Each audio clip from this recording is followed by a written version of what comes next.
Hello बच्चों, कैसे हैं आप सभी। उम्मीद करता हूँ बहुत अच्छे हैं और पढ़ाई को कंटिन्यू कर रहे होंगे अच्छे तरीके से। ये पर्टिकुलर वीडियो इंग्लिश मीडियम वाले बच्चों के लिए है। मैंने कहा था कि आपके लिए 100 ऑब्जेक्टिव क्वेश्चन मैं लेकर के आऊँगा। वो ऑब्जेक्टिव क्वेश्चन मेरे पास में है, तो आज अपन उन्हें सॉल्व कर लेते हैं। ठीक है। ये पहला वीडियो है। देखा जाए तो इससे पहले मैंने किसी भी तरीके की कोई क्लास रिवीजन टाइप की या फिर ऑब्जेक्टिव क्लास मैंने नहीं बनाई है इंग्लिश मीडियम वाले बच्चों के लिए। आप लोगों ने बहुत बार मेरे को मैसेज आया, तो चलो आपके लिए एक वीडियो बनाते हैं। काम करना चालू करते हैं। क्वेश्चंस अच्छे हैं। जो क्वेश्चन मेरे को सही नहीं लगेगा मैं आपको उसमें बोल दूंगा कि ये क्वेश्चन हटा दीजिए, ये आने लायक नहीं है। अदरवाइज़ वैसे जो मैंने देखे हैं 100 क्वेश्चन में से 95 क्वेश्चन बहुत अच्छे हैं। 5 सवालों में ऐसा हो सकता है कि थोड़ा अलग पार्ट हो गया जो हमारे पास में नहीं आए। ठीक है, चलिए काम करना चालू करते हैं। क्वेश्चन देखिए, पहला क्वेश्चन जो आपको दिखाई देगा ये शायद आपके मॉडल टेस्ट पेपर के भी क्वेश्चन हो सकते हैं। इनमें से कुछ देखिए क्या है। Unit of charge is. अब देखो, जब यूनिट ऑफ चार्ज पूछे और ये इंडिकेट नहीं कर रहा हो कि सीजीएस यूनिट चाहिए या फिर ऐसा यूनिट चाहिए, तो फिर आप ऐसा यूनिट ही मानेंगे। तो यूनिट ऑफ चार्ज क्या होता है बच्चों? कुलाम होता है। तो जो पहले का आंसर है ए है। क्या भाई? कुलाम। दूसरा, A cell of 2.1 volt gives current of 0.2 ampere. जब बोल रहा हूँ a cell of 2.1 volt, इसका मतलब एक सेल जिसका EMF कितना है? 2.1 वोल्ट है। क्वेश्चन नंबर 2 की बात कर रहे हैं, उसमें EMF को E से रिप्रेजेंट करते हैं। कितना दे रखा है? 2.1 वोल्ट। और बोल रहा है कि कितना करंट दे रहा है? Current I is equals to 0.2 ampere. उम्मीद करता हूँ दिखाई दे रहा होगा आपको। The current passes through a resistor of 10 ohm. और ये करंट कितने रेजिस्टेंस से पास होती है? 10 ओम वाले रेजिस्टेंस से पास होती है। The internal resistance of cell is. अब आपको क्या कैलकुलेट करना है? इंटरनल रेजिस्टेंस कैलकुलेट करना है सेल का। ये क्वेश्चन मार्क है। तो एक चीज आप सभी ने पढ़ा होगा, क्या भाई? V is equals to E minus I R. ये हमें पता है। यहाँ पर ये जो स्मॉल आर है ना, ये इंटरनल रेजिस्टेंस है। तो मैं इसका फॉर्मूला अगर देखूं तो आई आर, इसको उठा करके इस तरफ लेकर के आओ, तो ये क्या हो जाएगा? E माइनस वी हो जाएगा बच्चों। V इस तरफ चला गया। चलिए, तो R इज इक्वल्स टू क्या हो जाएगा? E minus V divided by I. कहीं कोई दिक्कत नहीं है। चलिए, इसे E divided by I minus V divided by I लिख सकते हैं। इसमें भी कहीं कोई दिक्कत नहीं होनी चाहिए। E का मान हमारे पास में है बच्चों, क्या? 2.1। तो यहाँ पर लिखा 2.1। I की वैल्यू कितनी है? 0.2 minus V divided by I क्या होता है? रेजिस्टेंस होता है। अरे V divided by I Ohm's law है, रेजिस्टेंस है ना। इसकी जगह मैं क्या लिख सकता हूँ? R भी लिख सकता हूँ, कोई दिक्कत नहीं है। तो दैट इज 10। पॉइंट से पॉइंट कैंसिल हो गया। तो अब 21 में आपको किसका डिवाइड देना है? किसका? 2 का डिवाइड देना है। तो 21 में अगर 2 का डिवाइड देंगे तो कितना आएगा? मेरे हिसाब से 10.5 आएगा। और 10.5 में से किसको सब्ट्रैक्ट करो? 10 को सब्ट्रैक्ट करो। कितना आएगा? 0.5 ओम। पता चल गया। करने का पैटर्न और भी हो सकता था, लेकिन ये सारे का सारा मान दिया हुआ था। काम खत्म करो, है ना। ऑलराइट, आगे देखिए, हो गया ये। अब इसका थर्ड देखिए। थर्ड क्या बोल रहा है? First of all, which scientist presented phenomena of electromagnetic induction on the basis of his experiment. देखो, कौन से साइंटिस्ट ने सबसे पहले इलेक्ट्रोमैग्नेटिक इंडक्शन के प्रोसेस को समझाया? EMI को समझाया। तो अगर आपकी बुक की माने, जो कि वही होना चाहिए, तो फैराडे ने ही एक्सपेरिमेंट किए थे। किसने किए थे एक्सपेरिमेंट? फैराडे ने ही इलेक्ट्रोमैग्नेटिक इंडक्शन के एक्सपेरिमेंट किए थे। 9th चैप्टर शुरुआती पॉइंट ही है, तो फैराडे लगा लीजिएगा। सी ऑप्शन आएगा। हाँ, आगे देखिए। The value of dip angle at the earth's magnetic equatorial line. Fourth,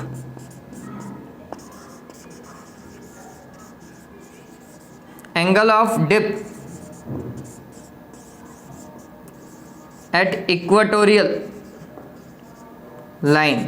और ये कितना होता है बच्चों? 0 डिग्री होता है। हमेशा ध्यान में रखना, इक्वेटोरियल लाइन पे एंगल ऑफ डिप कितना होता है 0 डिग्री होता है। और जो आपकी परपेंडिकुलर लाइन होती है जिसे हम मैग्नेटिक एक्सिस बोलते हैं, और इसके जो पोल्स होते हैं ना, पोल्स, इन पोल्स पे साउथ और नॉर्थ पोल पे इसकी वैल्यू कितनी होती है 90 डिग्री होती है। ठीक है, ध्यान में रखिएगा। तो इक्वेटोरियल लाइन के ऊपर तो आप कितना लिखोगे 0 डिग्री लिखोगे, ध्यान रखिए पैरेलल आ जाती है मैग्नेट। फिर the value of phase difference phi between voltage and current in a pure resistive AC circuit. Pure resistive AC circuit के अंदर आपको क्या निकालना है, फेज डिफरेंस कैलकुलेट करना है। फाई क्या होता है बच्चों 0 होता है। क्या होता है 0। प्योर रेजिस्टिव में 0 होता है, और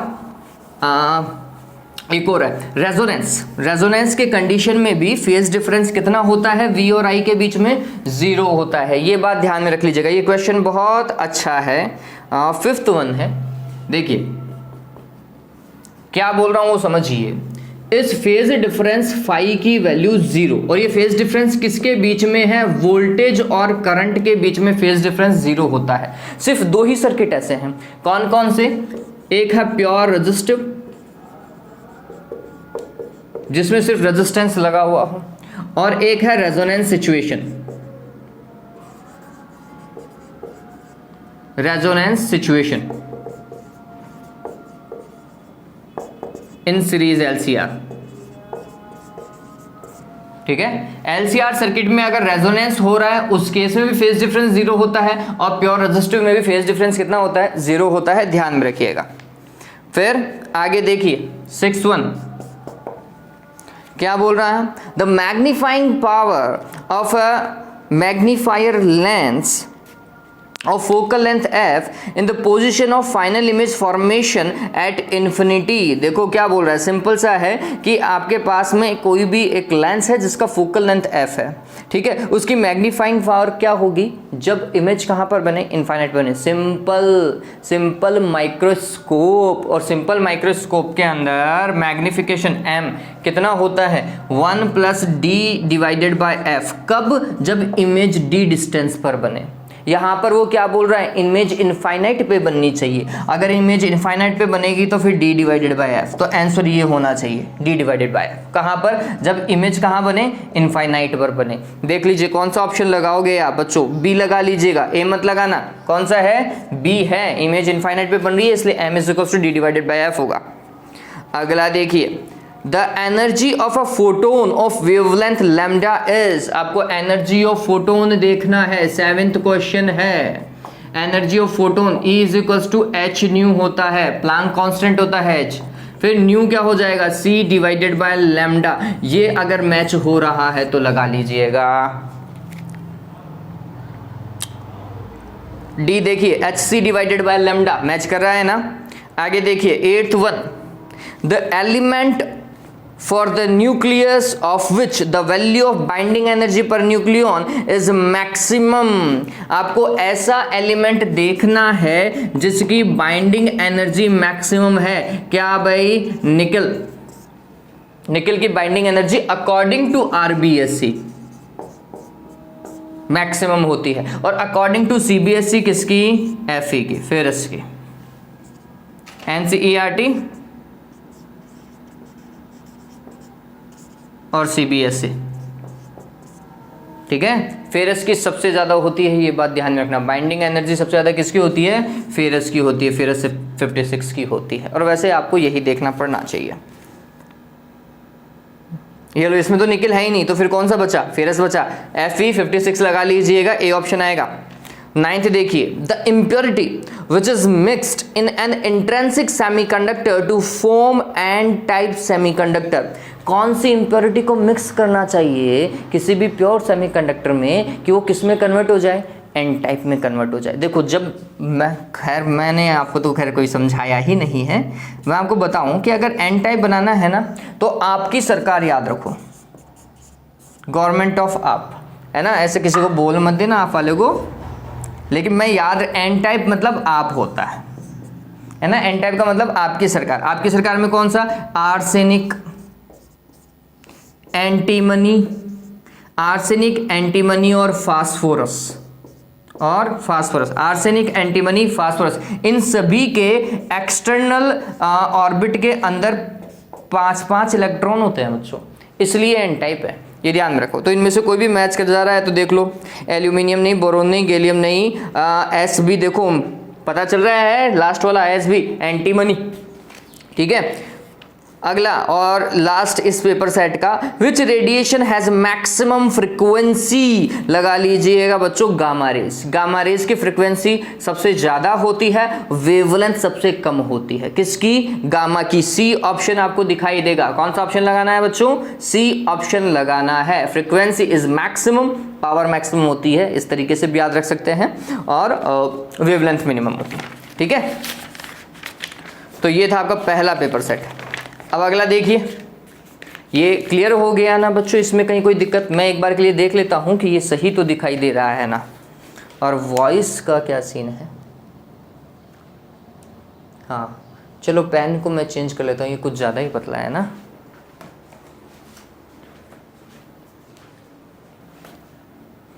ऑल राइट,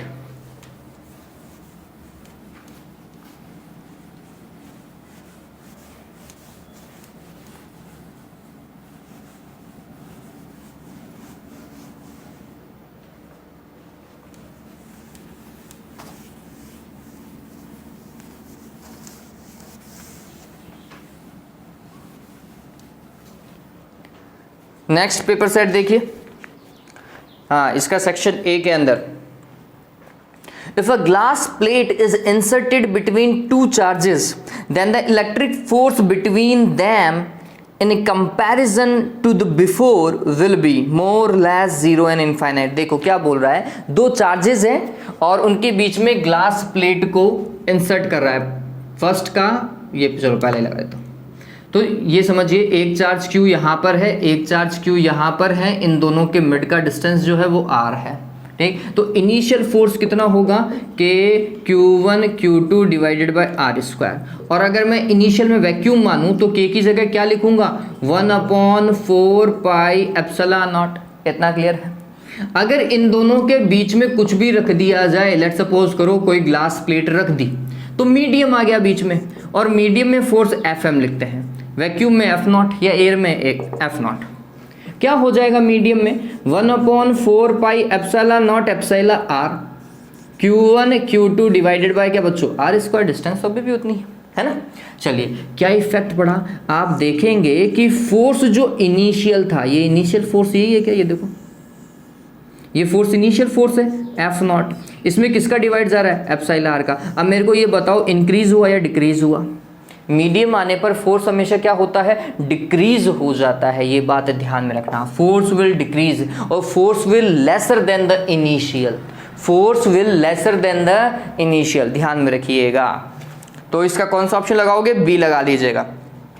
फिर आगे देखिए, the ampere second stands for the unit of ampere second. Second है, यूनिट है एम्पियर सेकंड। ये यूनिट कौन सी क्वांटिटी की यूनिट है? तो देखिए, एम्पियर होती है करंट की, मतलब आई की, और सेकंड होता है टाइम का। तो आई इंटू टी कौन सी क्वांटिटी है बच्चों? Q is equals to I T. लिखते हो नहीं लिखते हो? अरे यही लिखते हैं ना, Q divided by T is equals to I होता है। तो इसका मतलब Q इज इक्वल्स टू क्या होगा? आई टी होगा। कौन सी है? चार्ज। फिजिकल क्वांटिटी का नाम क्या है? चार्ज है, ठीक है। आगे देखिए, third one, Lange law is a consequence of law of conversation of. अब देखो, Lenz law is a consequence of the law of conservation of. किसका कंजर्वेशन को रिप्रेजेंट करता है लेंस लॉ? कौन से को बच्चों? एक ही है, एनर्जी कंजर्वेशन को रिप्रेजेंट करता है। किसको? एनर्जी कंजर्वेशन को रिप्रेजेंट करता है लेंस लॉ, ठीक है। आगे देखिए, fourth one, the magnetic south pole of earth is near to. अरे ये बहुत अच्छा सवाल है, बहुत अच्छा सवाल है। देखो ये समझना,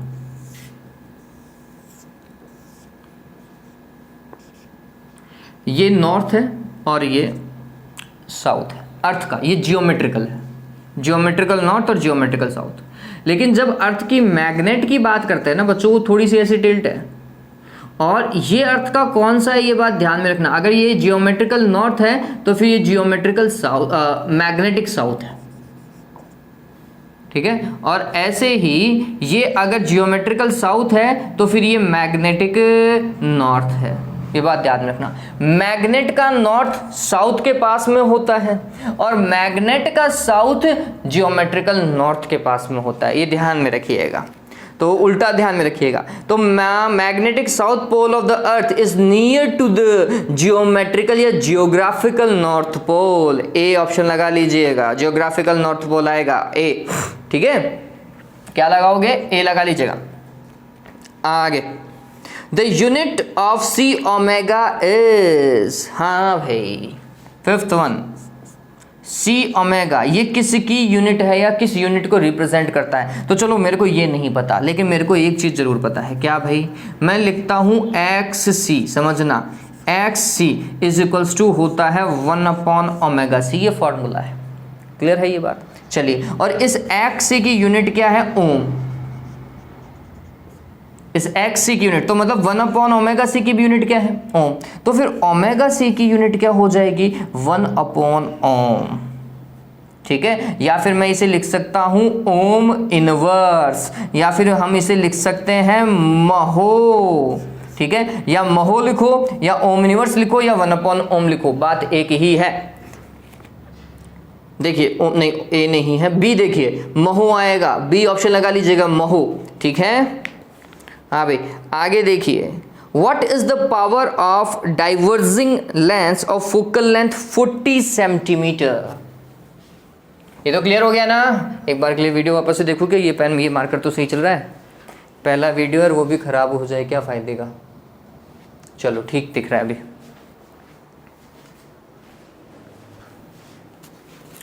हाँ, What is the power of a diverging lens of focal length 40 centimetre? आपके पास में एक डाइवर्जिंग लेंस है ना। डाइवर्जिंग लेंस कौन सा होता है? कॉनकेव या कॉन्वेक्स, ये पता होना चाहिए सबसे पहले तो, ठीक है। लेंस की बात और कर रहा है, ये और ध्यान में रखिएगा।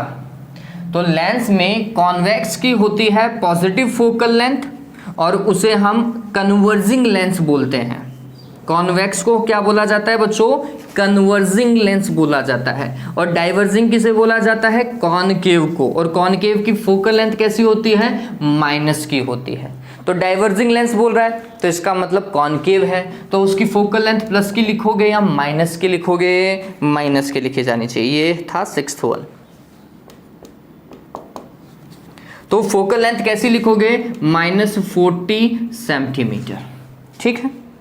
अब आपको पावर देखना है, तो पावर इज इक्वल्स टू क्या हो जाएगा? 1/f। और ये सेंटीमीटर में दिया हुआ है तो आप 100/f कर दो, ठीक है। मीटर में दिया हुआ होता तो 1/f और सेंटीमीटर में दिया हुआ है तो 100/f। फिर 100 ऐसा का ऐसा, f की वैल्यू -40, ये तो काटो और डिवाइड लगाओगे तो आएगा 2.5 डायप्टर, है ना। Power should be 2.5 dioptre. देखिए कौन सा मैच कर रहा है? बी ऑप्शन, ठीक है, बी ऑप्शन लगा लीजिएगा। 2.5 नेगेटिव में दिया हुआ डायप्टर। आगे देखिए, 7th वन क्या बोल रहा है?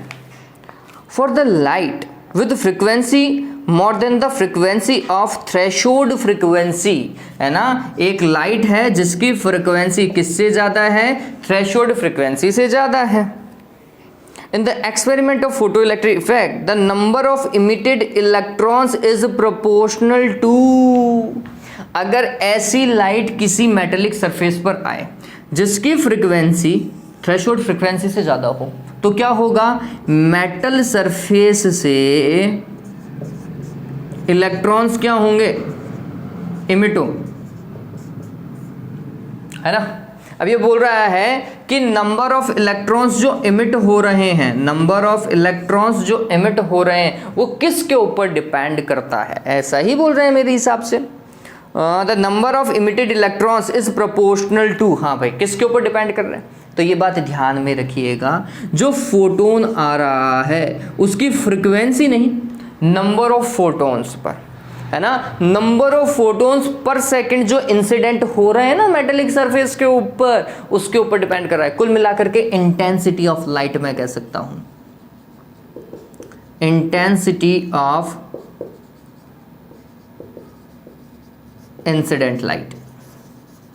ये ध्यान में रखिए, जो इलेक्ट्रॉन्स इमिट हो रहे हैं, इलेक्ट्रॉन्स का इमिट होना मतलब फोटो करंट, फोटो करंट किसके ऊपर डिपेंड करती है, इंटेंसिटी ऑफ लाइट के ऊपर डिपेंड करती है। इंटेंसिटी ऑफ लाइट मतलब number of photons reaching towards the surface, ये बात ध्यान में रखिएगा।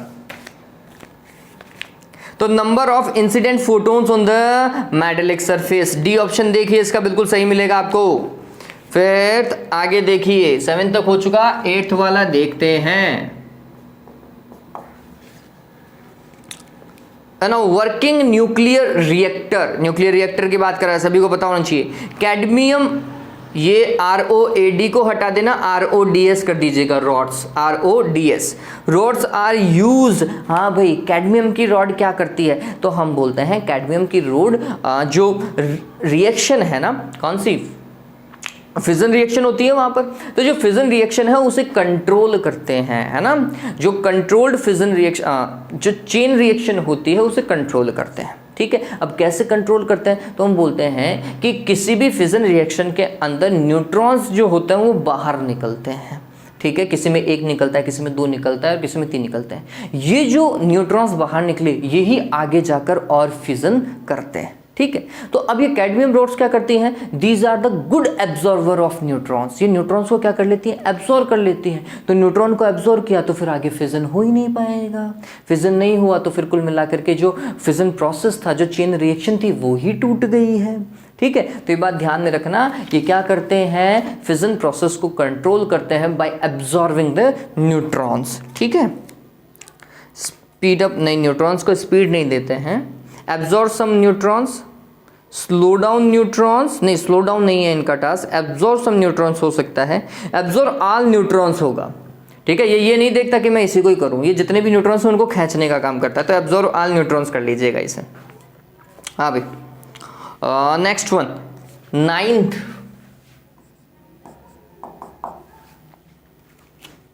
at absolute zero temperature a semiconductor behaves like an insulator। ये आपकी बुक का ही क्वेश्चन है ना, कि एब्सोल्यूट जीरो मतलब 0 केल्विन टेम्परेचर। कितना टेम्परेचर बच्चों, 0 केल्विन टेम्परेचर पे कोई भी सेमीकंडक्टर जो है वो कन्वर्ट हो जाता है किसमें, इंसुलेटर में, प्योर इंसुलेटर में। आपकी बुक का पहला या दूसरा सवाल ही है। 10th देखिए, average energy density of electromagnetic wave is related to, देखो energy density of electromagnetic wave क्या होती है, तो हम लिखते हैं U इज इक्वल्स टू क्या, इलेक्ट्रिक फील्ड की एनर्जी और मैग्नेटिक फील्ड की एनर्जी डेंसिटी, इन दोनों का सम होती है। इलेक्ट्रिक फील्ड की एनर्जी कितनी, half epsilon naught E square, और मैग्नेटिक फील्ड की कितनी, half B square divided by mu naught. ठीक है, ये बात ध्यान में रखना। तो कुल मिलाकर के it is related to electric field and magnetic field also. ठीक है, equally with electric and magnetic fields, ये बिल्कुल सही है, सी ऑप्शन देखिएगा, सी लगाइएगा इसका। ठीक है, हो गया काम। चलो नेक्स्ट देखिए,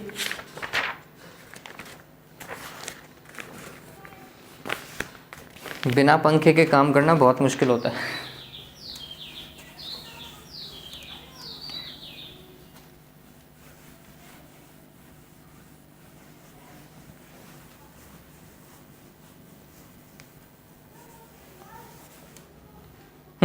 देखो आगे, पहला क्वेश्चन देखिए अब नेक्स्ट का, an electron and a proton are situated in a uniform electric field, the ratio of their acceleration will be. देखो क्या बोल रहा है, इलेक्ट्रॉन और प्रोटॉन एक ही इलेक्ट्रिक फील्ड में है, तो फिर उनके ऊपर जो एक्सीलरेशन लग रहा होगा उस एक्सीलरेशन का रेशियो क्या होगा।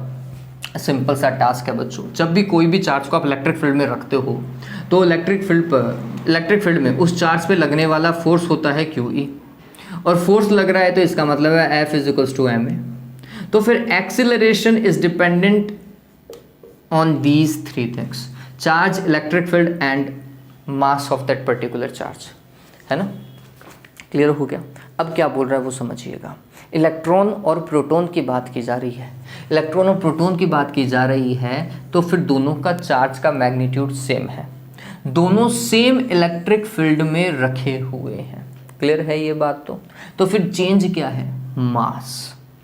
चेंज क्या है? मास। ये बात ध्यान में रखना। तो हम बोलेंगे कि प्रोटॉन का एक्सीलरेशन होगा QE divided by mass of proton, और इलेक्ट्रॉन का एक्सीलरेशन होगा QE divided by mass of electron. ठीक है, आप बोलोगे सर Q की जगह E लिखो। अगर E लिखोगे तो फिर यहाँ पर भी E लिखो भाई, प्रोटॉन का भी तो E ही होता है ना। अब देखो रेशो कैसे पूछ रहा है, सबसे पहले इलेक्ट्रॉन को लिखा गया है, उसके बाद में प्रोटॉन को लिखा गया है, तो ये देखा जाएगा AE डिवाइडेड बाय AP से। ठीक है, AE की वैल्यू कितनी है? QE डिवाइडेड बाय ME, और ये है QE divided by MP। QE से QE कैंसिल, MP कहाँ गया? ऊपर, तो ये हो जाएगा MP डिवाइडेड बाय ME। पता चल गया क्या देवताओं? उनका जो मास है उसका उल्टा कर दो और फिर रेशो निकालो। तो MP डिवाइडेड बाय ME होगा, B ऑप्शन लगा लीजिएगा, इसका B बिल्कुल सही है। दूसरा देखें, ये पहले का था।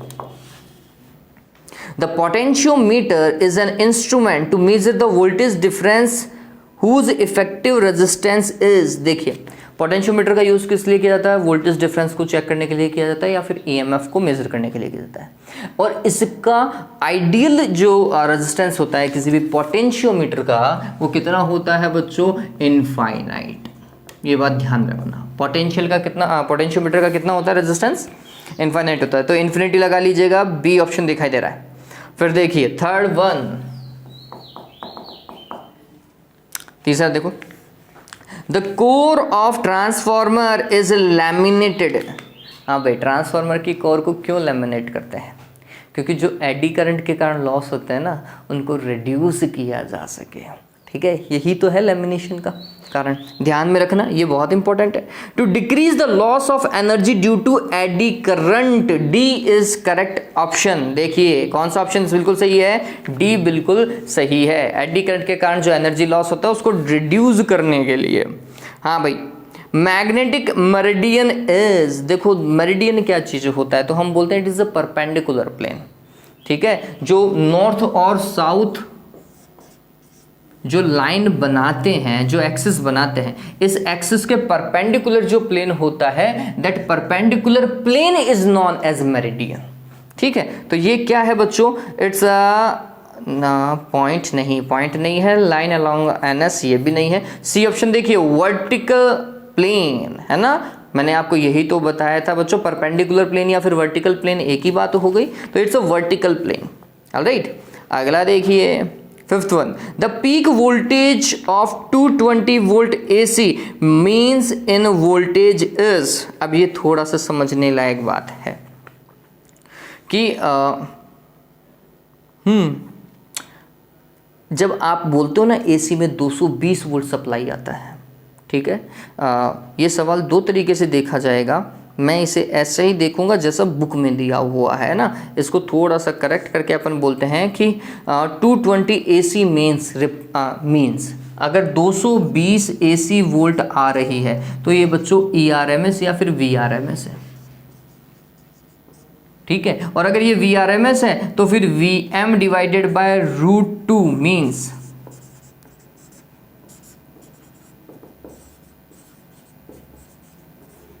220 √2 वोल्ट। ये बात ध्यान रखना, 220 वोल्ट AC का मतलब उसका पीक वोल्टेज कितना होगा?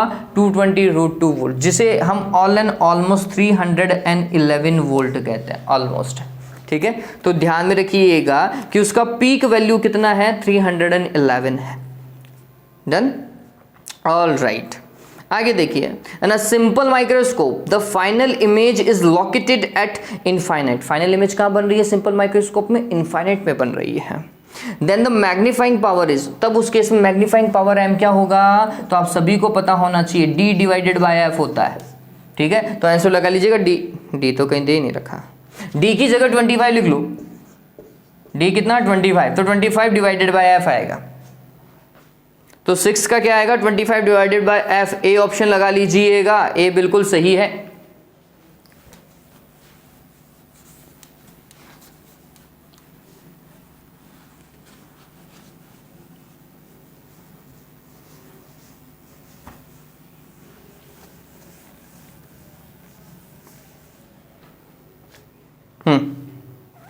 आगे देखिए 7th, और 7th आपकी बुक का ही क्वेश्चन है। When green light falls on the surface of a metal, then electrons are emitted from the following combination of colors, due to which would the emission of electron be possible। देखो क्या बोल रहा है, green light की अगर कोई light रे या कोई फोटोन किसी मेटल सरफेस पर आता है तो इलेक्ट्रॉन्स बाहर निकल जाता है मेटल सरफेस से। अब इनमें से कौन सा कॉम्बिनेशन है जो नीचे दिया हुआ है, इसमें से कौन सा ऐसा कॉम्बिनेशन है जो अगर मेटल सरफेस पर आए तब भी इलेक्ट्रॉन एमिट हो।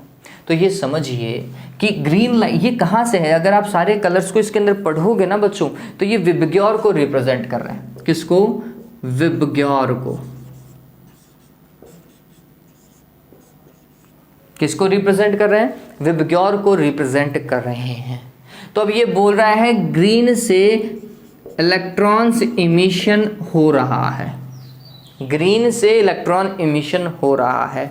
तो कौन से 3 के कॉम्बिनेशन से इलेक्ट्रॉन इमिशन होगा और कौन से 3 के कॉम्बिनेशन से इलेक्ट्रॉन इमिशन नहीं होगा। तो ये बात ध्यान रखना, अगर ग्रीन से ज़्यादा फ्रीक्वेंसी है तो इलेक्ट्रॉन इमिशन होगा, ग्रीन से कम फ्रीक्वेंसी है तो इलेक्ट्रॉन इमिशन नहीं होगा। क्योंकि ग्रीन की जो फ्रीक्वेंसी है वो कैसी फ्रीक्वेंसी हो गई? थ्रेशोल्ड फ्रीक्वेंसी हो गई। ये न्यू नॉट हो गया, थ्रेशोल्ड फ्रीक्वेंसी किसकी? ग्रीन की। तो थ्रेशोल्ड से ज़्यादा होगा तो इमिशन होगा, थ्रेशोल्ड से कम होगा नहीं होगा। तो जैसे जैसे ये बात ध्यान रखना, ये फ्रीक्वेंसी का बढ़ता हुआ रूप है, ये फ्रीक्वेंसी का बढ़ता हुआ रूप है, और ये वेवलेंथ का बढ़ता हुआ रूप है। रेड की वेवलेंथ ज़्यादा होती है तो मैक्सिमम रेड के लिए है वेवलेंथ और मिनिमम वायलेट के लिए। हमें तो फ्रीक्वेंसी से मतलब है, फ्रीक्वेंसी सबसे ज़्यादा किसकी है? वायलेट की है। वेवलेंथ कम होगी कोई मतलब नहीं, फ्रीक्वेंसी तो इसी की ज़्यादा है। तो वायलेट से इलेक्ट्रॉन इमिशन होगा, क्यों? क्योंकि वायलेट की फ्रीक्वेंसी ग्रीन से ज़्यादा है। इंडिगो से भी होगा और ब्लू से भी इलेक्ट्रॉन इमिशन होगा, इन तीनों से होगा, इससे नहीं होगा। क्यों? क्योंकि इसकी फ्रीक्वेंसी थ्रेशोल्ड से कम है। ऑरेंज से भी नहीं होगा क्योंकि थ्रेशोल्ड से कम है, और रेड से भी इलेक्ट्रॉन इमिशन नहीं होगा। कौन से 3 से होगा बच्चों? वायलेट, इंडिगो और ब्लू से होगा। तो कौन से लगाएंगे बच्चों? वायलेट, ब्लू और स्काई ब्लू। इंडिगो को और क्या बोल सकते हो आप? स्काई ब्लू भी बोल सकते हो, है ना, कहीं कोई दिक्कत नहीं। हाँ आगे देखो 8th वन, नहीं 8 तो मैं गलत लिख चुका हूं बच्चों, ये 7th का था। 8th वन देखिए, the function of a moderator in an atomic reactor is. Moderator क्या करता है बच्चों? जो न्यूट्रॉन्स बहुत तेजी से निकलता है ना फिजन रिएक्शन के अंदर, उसकी स्पीड को स्लो डाउन कर देता है, उसकी एनर्जी को थोड़ा कम कर देता है। ठीक है, ये मॉडरेटर का काम होता है। और मॉडरेटर में किसका यूज करते हैं? ग्रेफाइट का यूज करते हैं, हैवी वाटर का यूज करते हैं, है ना। देखिए कौन सा एब्जॉर्बेंस का, डी ऑप्शन देखिए, slow down fast neutrons so as to have the greater probability of nuclear fission to occur. ठीक है, slow down the faster neutrons, ये बिल्कुल सही है, डी ऑप्शन लगा लीजिएगा। 9th देखिए, which of the following is donor impurity element. Donor impurity element कौन सा भाई? जो इलेक्ट्रॉन को डोनेट करेगा, कुल मिलाकर के जिसके पास में इलेक्ट्रॉन ज्यादा होंगे, है ना। और डोनर से कौन सा सेमीकंडक्टर बनता है बच्चों? डोनर से एन टाइप बनता है, और एक्सेप्टर इंप्योरिटी से पी टाइप बनता है। ये बात ध्यान में रखना, ठीक है। डोनर टाइप इंप्योरिटी से एन टाइप बनेगा और एक्सेप्टर से पी टाइप बनेगा, इस चीज को। तो आपको अभी कौन सा बोल रहा है? डोनर इंप्योरिटीज ही पूछ रहा है। तो डोनर के लिए एन टाइप है और एन टाइप के लिए मैंने क्या बताया था? आपकी सरकार। और पी टाइप के लिए बताया था इंडिया की सरकार। इंडिया की सरकार मतलब गैलियम, इंडियम, एल्यूमिनियम, बोरोन। ठीक है, मैं इंडियम से याद रखता हूँ तो इंडियम याद रखता हूँ, तो ये वाले याद रह जाते हैं मेरे को। हाँ चलिए, आपकी सरकार में कौन कौन सा बताया था? Arsenic, antimony, phosphorus. Arsenic, antimony, phosphorus, ध्यान में रखिएगा। और इसी के लिए पूछ रहा है, तो इन तीनों में से कोई भी एक है तो लगा दीजिएगा उसके ऊपर टिक। एल्यूमिनियम नहीं, बोरोन नहीं, ये देखो सी, फास्फोरस आ रहा है, बताया था ना फास्फोरस। ठीक है, चलो आगे 10th और आज का लास्ट, इसके बाद में डिस्कस नहीं करेंगे। The waves related to the telecommunication. अब देखो टेलीकम्युनिकेशन में दो वेव्स रिलेटेड है, कौन सी? एक तो है रेडियो और एक है माइक्रो। ठीक, अगर एग्जाम में दोनों ही आ रहे हैं तो फिर आप रेडियो के ऊपर टिक लगाएंगे, और एग्जाम में अगर रेडियो नहीं आ रहा है तो फिर आप माइक्रो के ऊपर टिक लगा लीजिएगा। ठीक है, इंफ्रारेड नहीं भाई, विजिबल नहीं, माइक्रोवेव्स हो सकती हैं, अल्ट्रावायलेट माइक्रोवेव्स ही हो सकती हैं अब इस वाले केस में तो। ठीक है, तो क्या लगाओगे? Microwaves, C option is correct. ठीक है, उम्मीद करता हूं ये आपको पसंद आया होगा वीडियो। आज के 30 क्वेश्चन हमने किए हैं, नेक्स्ट वीडियो थोड़ा सा बड़ा बना लेंगे, उसमें ज़्यादा क्वेश्चन करने की कोशिश करेंगे। आपको वीडियो कैसा लगा प्लीज़ कमेंट बॉक्स में ज़रूर बताइएगा। ठीक है, और हो सके तो अपने दोस्तों के साथ में इस वीडियो को शेयर करें अगर आपको यूज़फुल लगा हो तो। ठीक है, वीडियो में कुछ और ऐड करना हो तो वो भी बताएं, अगर मैं कर पाऊँ तो मेरे को बहुत खुशी होगी, अदरवाइज़ ऐसे वीडियो तो मैं और भी बनाने की कोशिश करूँगा। चलिए आज के लिए इतना ही। Have a good day, take care.